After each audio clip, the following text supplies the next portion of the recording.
Yılların tarihi pınıvanları Gitme akmaları Vay gelmem ular kimi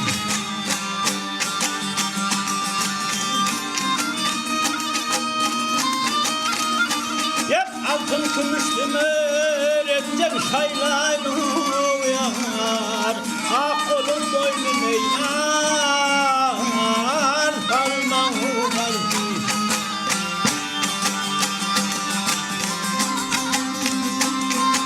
Ben alnı hıvırım vay gayrı geçirdim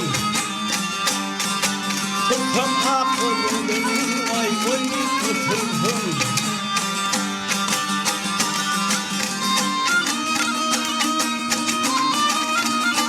Hep önümde varmak fedey vay işim bitirhem yar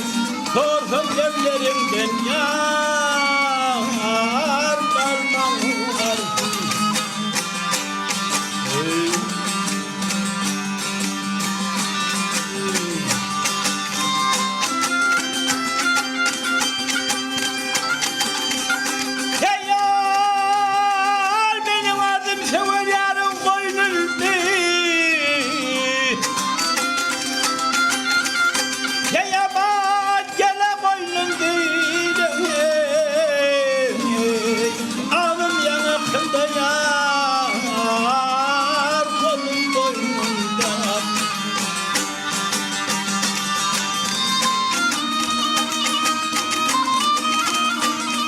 Asa heykin bahri var, oynar boynun doğar Her gayı yar,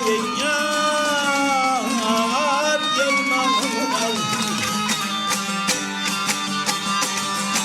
Kendine değil, vay öpaydı yarım Al yaşıl değinip kızım, tevhid mübarım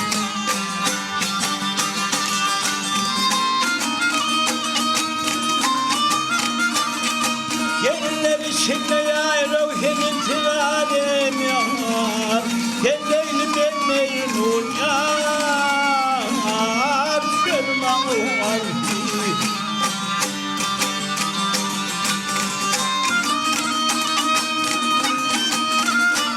Hep kendeyli ben memnun vay Körmen ağır sine Korkun devlerinden